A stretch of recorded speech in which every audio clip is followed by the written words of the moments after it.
चलते देखते हैं कि tail tail combinations of the vectors क्या होता है।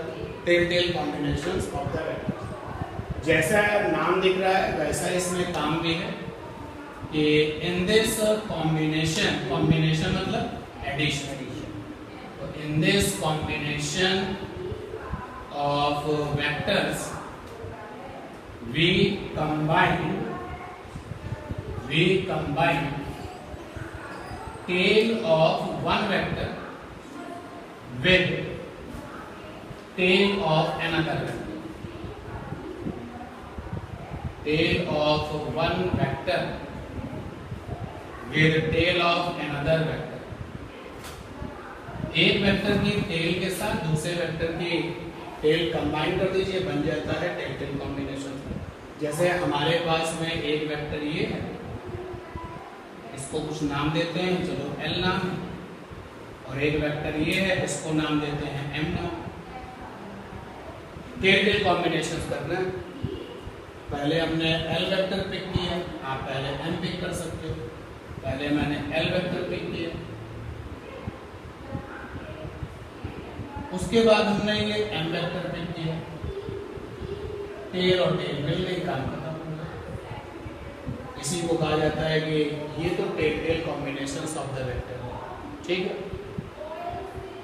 अब वही क्वेश्चन है कि भाई अगर टेल टेल कॉम्बिनेशन हुआ है तो कॉम्बिनेशन में तो रिजल्टेंट आता है, तो रिजल्टेंट कहां से लाओगे? रिजल्टेंट कहां से लाओगे? सुनो, रिजल्टेंट कहां से लाएंगे? जब हम इस सवाल का जवाब देंगे रिजल्टेंट कहां से लाएंगे, तो किसी क्वेश्चन का आंसर जो आएगा उसको क्या बोलते हैं? Law of parallelogram. Tail tail combination दो वेक्टर का हो चुका है और जो पिक्चर बननी थी वो बन चुकी है।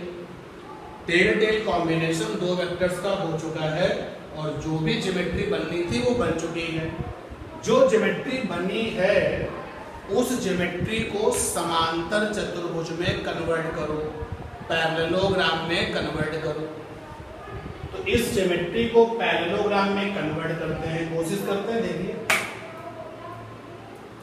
तो इसके पैरेलल यहां पर एक लाइन बनाई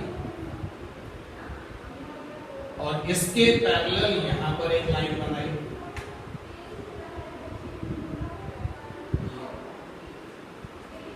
कन्वर्ट हो गया।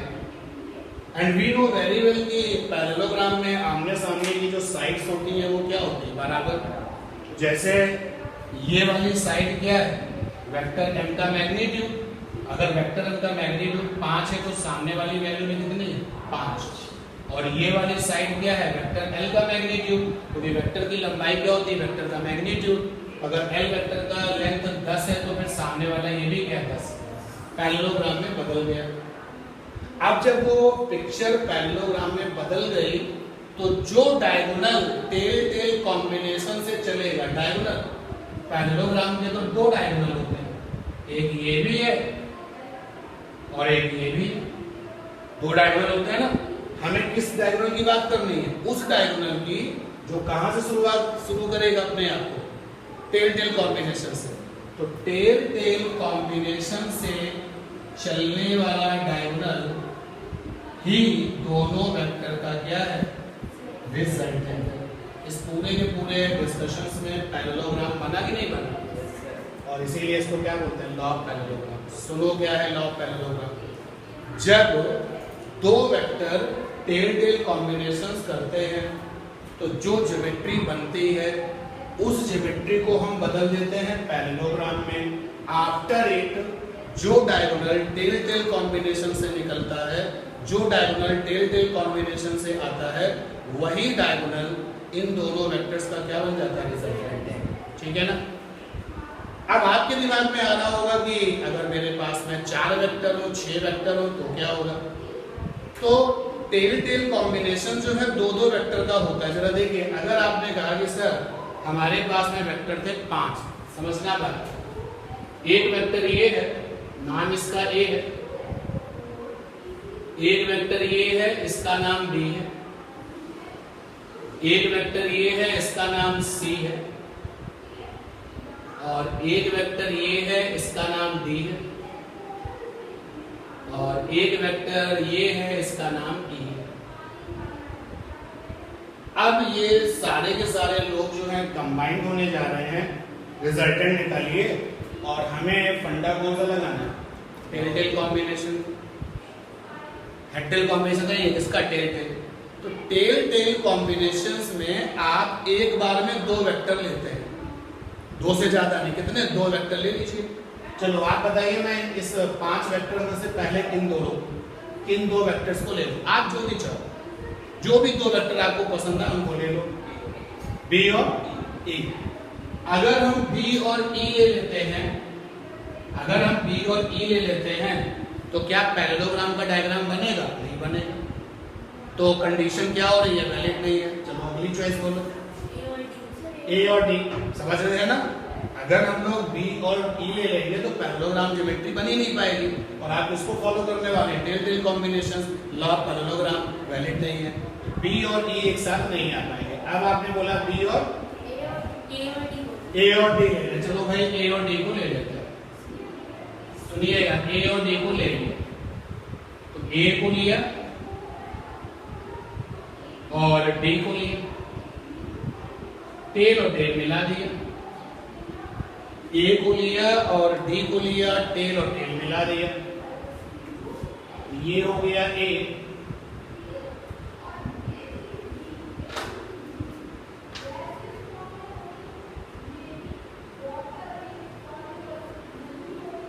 ये हो गया ए और ये रहा डी।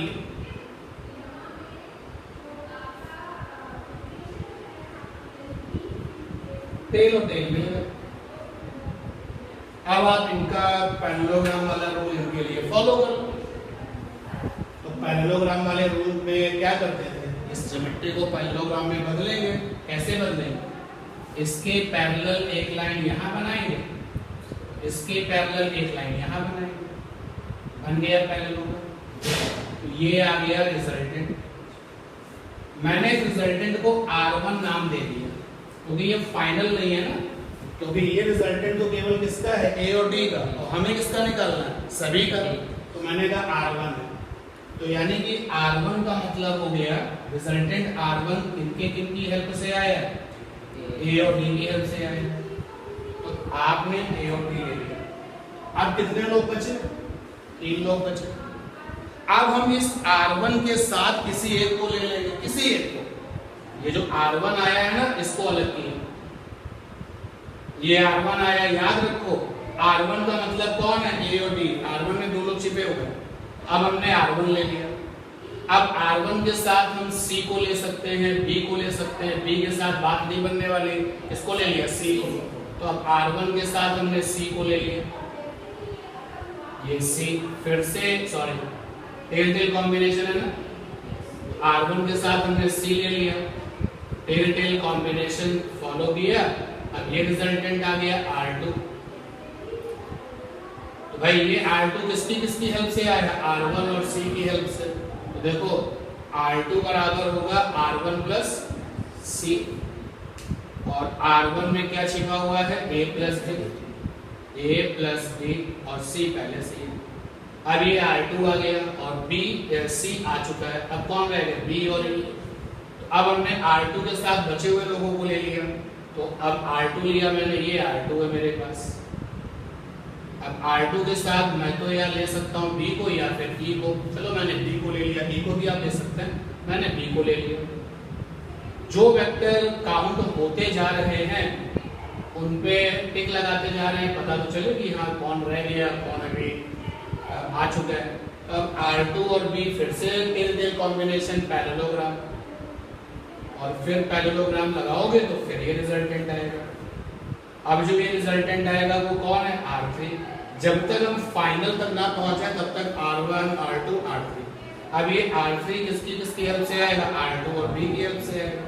तो यहाँ पे R3 का मतलब हो गया R2 प्लस का B, और R2 में क्या छिपा हुआ है? A B C, A plus D plus C, और लास्ट में ये B। ठीक है ना। अब ये R3, अब R3 का साथ कौन देने वाला है? E। तो R3 को लिया और फिर इसके साथ E को ले लिया, ये R3 है अपने पास। और अब इसका जो साथी बनने वाला है वो E है, ये ई आ गया। अब इसके बाद तो वेक्टर नहीं है ना, सारे वेक्टर आ चुके हैं। अब जो रिजल्टेंट होगा that is the final resultant, उसका नाम क्या होगा? Final resultant.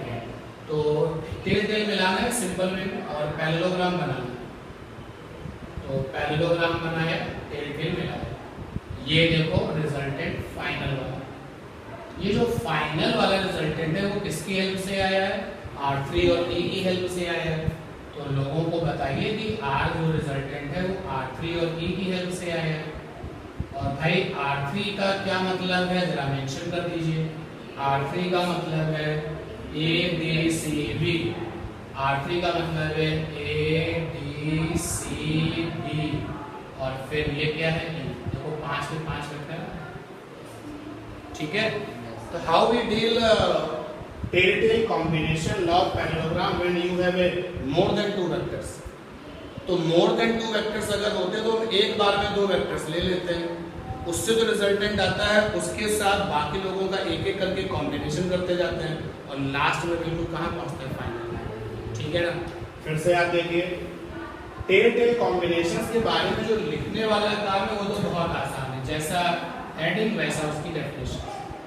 And what is law of parallelogram? मेरा इसको लिख लेते हैं कि पैरेललोग्राम लॉ क्या है। तो ड्यूरिंग टेल टेल कॉम्बिनेशन, आप टेल टेल कॉम्बिनेशन एक बार में कितने वेक्टर्स का करते हो? 2 वेक्टर्स का। जैसे यहाँ पर आपके पास में 5 वेक्टर थे लेकिन आप एक बार में कितने वेक्टर्स ले रहे हो? 2। तो during tail tail combination of 2 vectors convert following geometry, convert forming geometry into parallelogram. 2 vector के टेल टेल कॉम्बिनेशंस पे जो ज्योमेट्री बनी है आप उस ज्योमेट्री को पैरेललोग्राम में बदलिए। During tail tail combinations of 2 vectors convert the forming geometry into parallelogram and then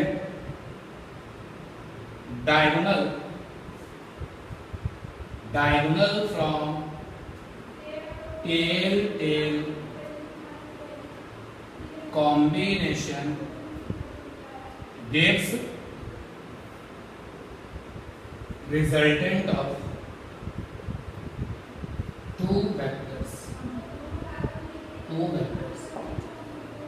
और इसी स्टेटमेंट को this is called law of parallelogram. Clear है ना? बहुत ही एक्शन मोड में डेफिनेशन लिखी गई है। एक्चुअली जो किया गया है बस वही लिखा गया है। आप देख सकते हो कि जो यहाँ पर हुआ है वही तो यहाँ लिखा गया है। क्लियर?